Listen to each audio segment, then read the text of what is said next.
Pray for Uganda first. Sisi wote tutajaribu kuombea nchi ya Uganda. That God in Uganda, peace will be there, love will subside, unity will be there. Because of Jesus, you say, no one can destroy what you have constructed. You are the one who promises peace, and we are going to protect you. In the name of Jesus, we are going to gain independence. Wakati Uganda ilipata uhuru, that was in 1962. Ilikuwa kwa mwaka wa 1962. And I was born actually in 1962. I came with independence. Na ni mwaka yake ya kuzaliwa nilisema yeye alikuja na uhuru wa Uganda. Now my region, or my area, my region which is called Bugisu, we grow coffee. Kwa eneo lake la kuzaliwa ambalo linaitwa Bugisu, wanalima kahawa, cafe. So when the British were asking for a ransom, that you want to be independent, but we want you to prove that you are economically able to take over this nation alone. Wakati Waingereza walikuwa wakiomba rasio, sababu walikuwa wakisema mnataka muwe na uhuru, sasa mtuoneshe ya kwamba uchumi wenu una uwezo ya kuongoza hii taifa peke yenu. And we all know that Uganda, I don't know whether there is any Uganda here. Uganda is a big kingdom here. Najua ya kwamba hata kama vile tulisoma, sijui kama hapa kuna Uganda, mnajua kwamba ufalme wa Uganda ni ufalme mkubwa sana hapa Uganda. But Uganda could not raise the money to pay the British. Lakini Uganda yenyewe haingeweza pesa za kulipa Waingereza. So it was our cooperative society, which is called Bugisu Cooperative Society, which raised that money. Ni cooperative yao inaitwa cooperative ya Bugisu ndio ilieleza ile pesa. So they raised at that time 300,000 pounds. Na kwa ile wakati walieleza 300,000 za pound, livre sterling to Wasambia. So we came here to pray in Kololo, that is the independence.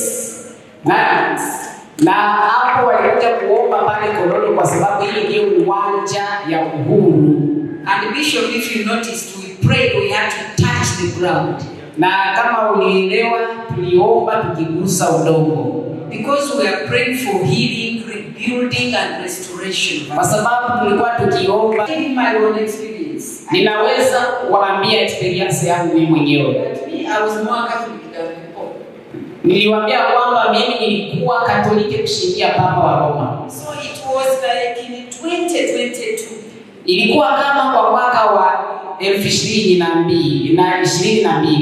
I think 2022. When God was changing me, it was during the COVID time. Nafikiria wakati Mungu alikuwa akinibadilisha ilikuwa wakati ya COVID. At that time I was a minister of energy and mineral development, very powerful. Kwa ile wakati nilikuwa minister wa mini na nilikuwa nguvu sana hapa Uganda. I was the minister who signed the oil agreement and all this oil you see, all my yeye ndio minister alisinye hizi makoro zote zinazungumza juu ya kabila ama essence ama petrol.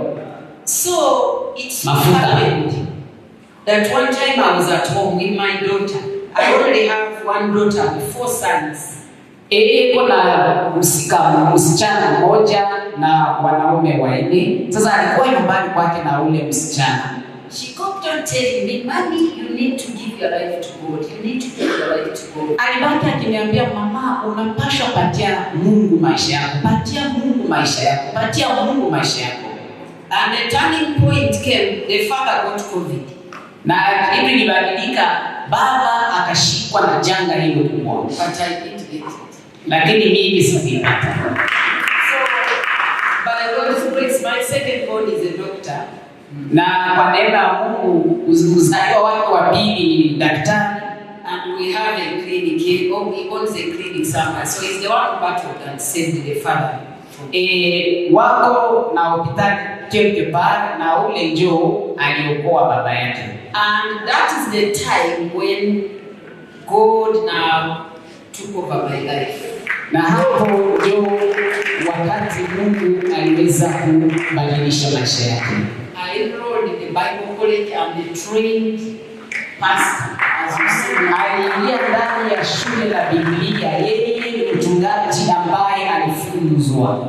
I am a member of parliament, and if you've read the news, I'm one of the most educated parliamentarians in Uganda. I hold a PhD in geology. Yeye ni deputy ama mwanabunge, na kama mmesoma mtaelewa ya kwamba yeye ndiye mwanabunge ambaye anasoma sana, ana elimu sana, kwa sababu yeye ni daktari mgeology. God chooses you. Lakini Mungu alipomchagua,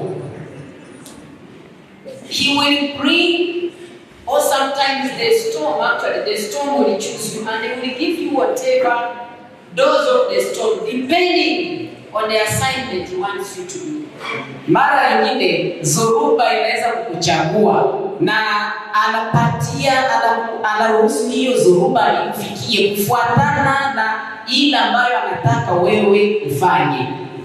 So at that time, you know, when you the cabinet minister, that's a very big portfolio. They say, oh, minister, wherever you go, they open. Of course, they still open for a minister forever. They open doors, but God, I must say, yes, that position makes you to idolize it. Even if I was a Christian, but I was lukewarm.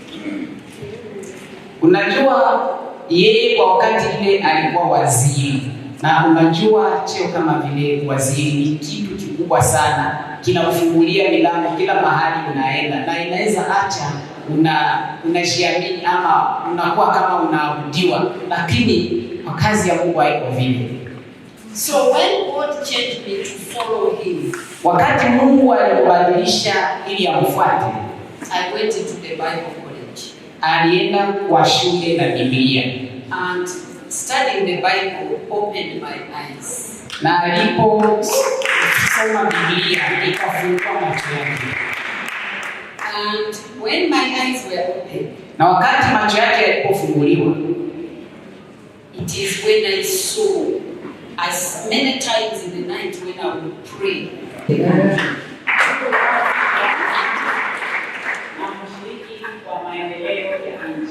because Ugandans, we are people who don't normally. I think if you see, there are few of us, but mostly we are welcoming.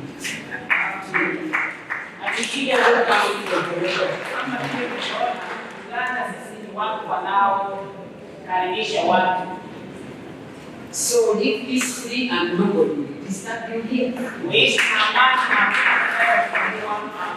And I would also encourage you that pray for God, for your areas where you can come, so that we can have peace, especially in Africa.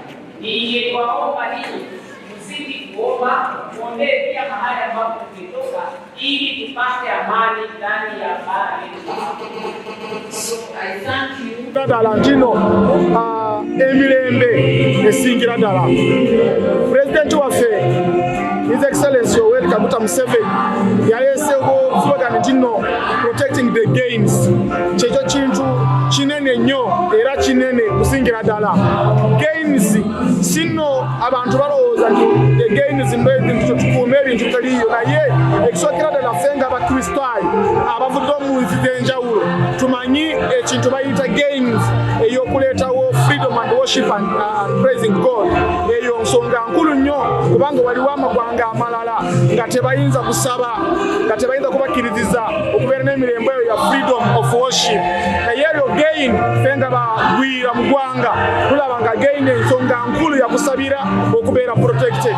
Era na gains ezirala za security mu ggwanga eno, omuntu yenna ng'avudde mu East Africa regions, omunsi eziri ku region zino aja kugana ntino security eri mu Uganda Katonda yennyini yaziprovidinze. Omuntu ayinza kukuuma na Katonda takuumye. Olwo tugamba ntino protecting the gain is also protecting what we have as peace, what we have as security. Era na gain zendala ezi mu Africa tukimanyi beri, tumanyi nti enguudo ebifiribwa ebisatu olina okugikuuma bulungi nnyo kubanga olaba twalabye nga mu Africa buli election abantu badistroyinga ebyabwe naye kati abalala bwe bakola election bakuuma ebiriwo nga tugamba katusabe Katonda obuli muntu ategeere nti no emirembe eno tulina okugikuuma ebintu egeini eziriwo tulina okuzikuuma then bayinza kwogerawo ebirala oluvannyuma naye tusabye Abannayuganda baffe baganda bange nti no mu election ezo kube n'okwiga kubanga ffe tufudde mu magwanga ag'enjawulo tuli mu Uganda nga bagwira kitegeeza ewaffe waliwo ebintu ebitabadde bitambula bulungi tubasabye n'okubayagirira baganda baffe nti no tukuume election eno ebeereyo emirembe kusingira ddala kubanga oyinza kukiraba nga kitono nnyo naye kati weebuuze okubagwira abali mu ggwanga lwaki baliwo ewaabwe tewabaddewo ki mirembe naye eno emirembe gitwafunye mu ggwanga lino era ekite tutalibufuna tusaba nti no Katonda ayongere mu maaso bigenderere ddala okuyita omukulembeze n'abakulembeze bonna Katonda ye yennyini yasalawo ani akulembera.